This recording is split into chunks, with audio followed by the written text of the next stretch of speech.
Coucou les amis, comment allez-vous? Eh bien, aujourd'hui, je vous ai préparé un petit dossier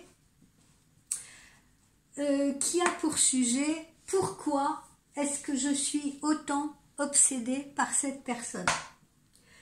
Alors, pourquoi? Parce que, d'après ce que j'entends dans mes consultations, la plupart des gens, dont je fais sûrement partie, ont une personne en tête, une personne qui les habite en permanence, une personne à qui vous pensez tout le temps, une sorte de locataire permanent. Et vous vous demandez, pourquoi?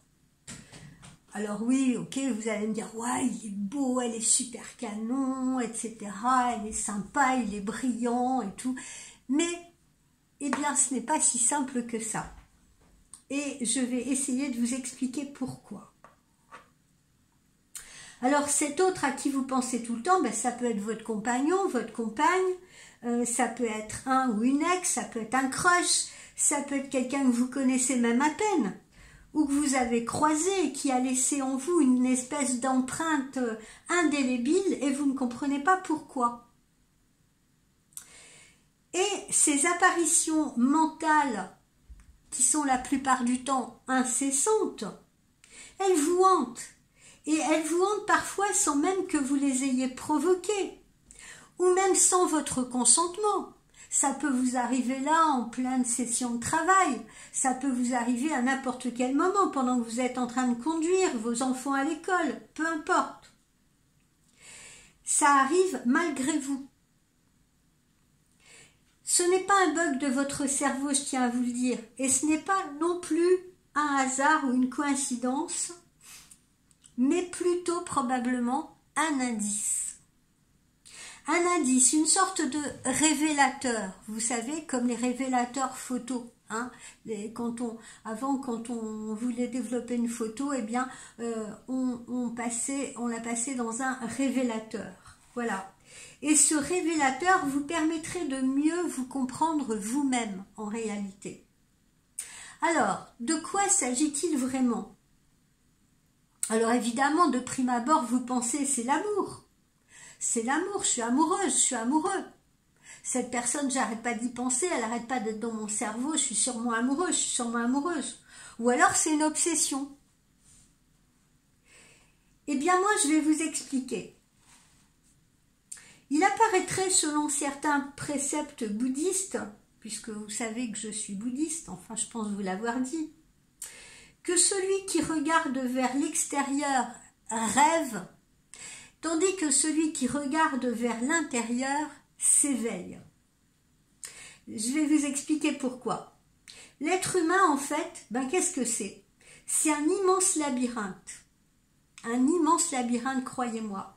Et il est très très difficile d'en observer ou même d'expliquer les coins et les recoins sombres de l'être humain.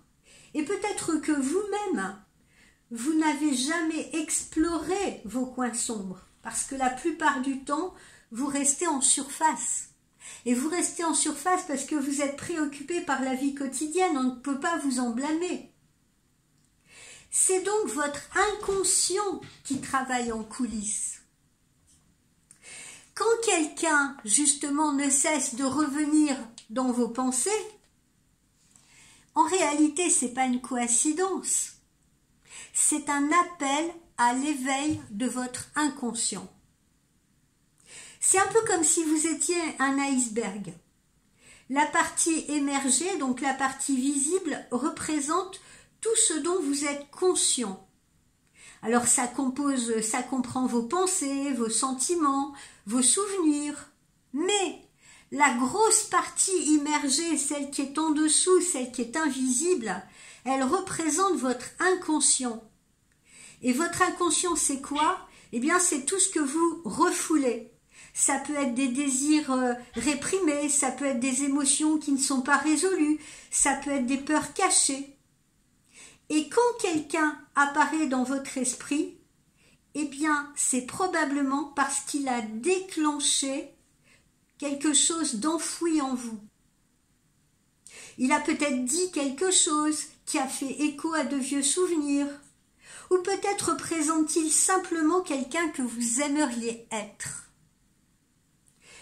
Il est donc temps pour vous de prêter attention à ce que votre esprit veut vous dire, de rencontrer votre zone d'ombre, celle qui contient tout ce que vous avez peut-être ignoré ou nié, et parce que cela ne correspondait peut-être pas à votre image de vous idéale. C'est pour cette raison que vous avez probablement enfoui tout ça dans les tiroirs.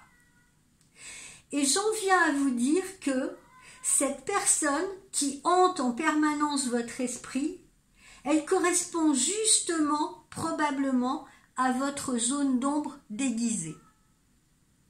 Je vous donne un exemple.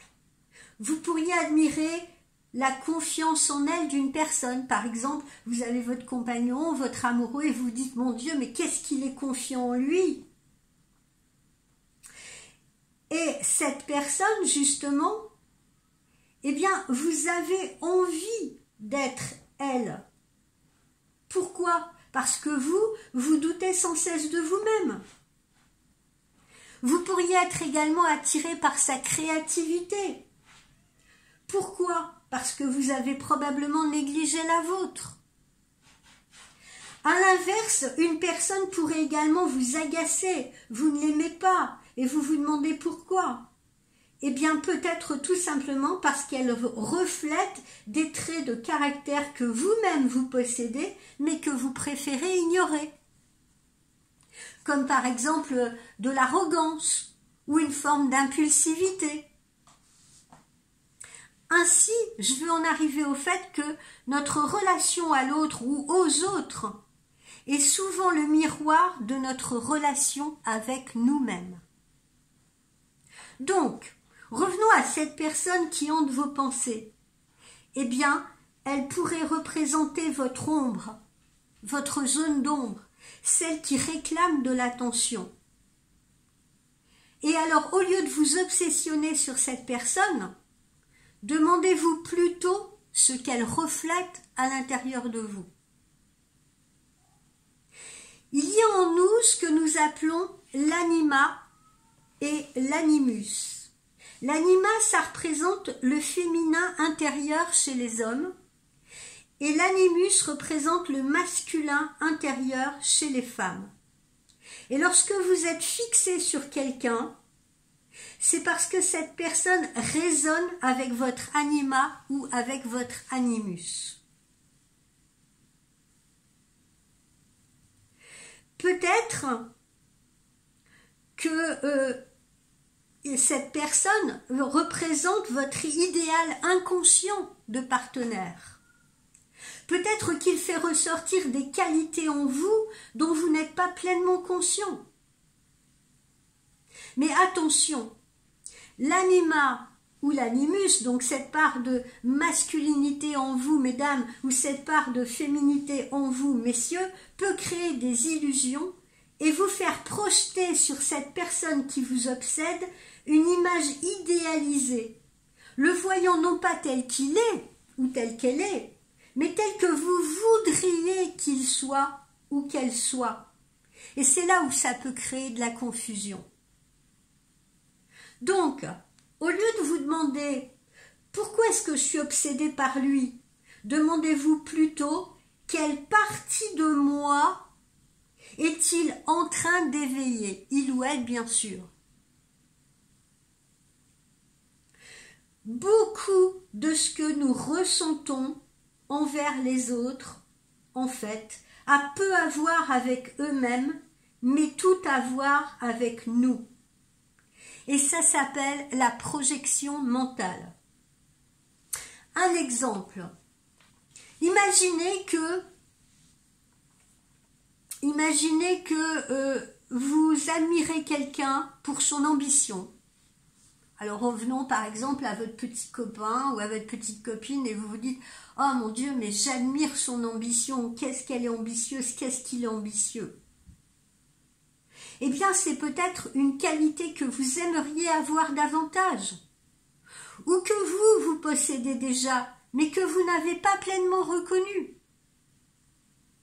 Peut-être que vous n'aimez pas quelqu'un non plus parce qu'il vous rappelle quelque chose que vous n'aimez pas chez vous-même, comme par exemple un esprit trop critique. Et cette personne, c'est comme un écran. Vous l'utilisez comme un écran pour projeter cette part d'ombre de vous-même qui a besoin d'attention. La projection, elle est parfois si réelle que vous pourriez même confondre vos sentiments avec les faits. Donc, lorsque vous êtes obsédé par quelqu'un, bon ou mauvais, arrêtez-vous.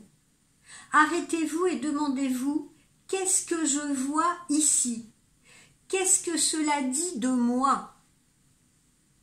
Parce que c'est en contrôlant vos projections que vous pourrez récupérer ces parties de vous-même et arrêter de donner aux autres tant de pouvoir sur vos pensées. Tout ce qui vous plaît ou vous irrite chez les autres peut ainsi vous conduire à une meilleure compréhension de vous-même, dites-le vous bien.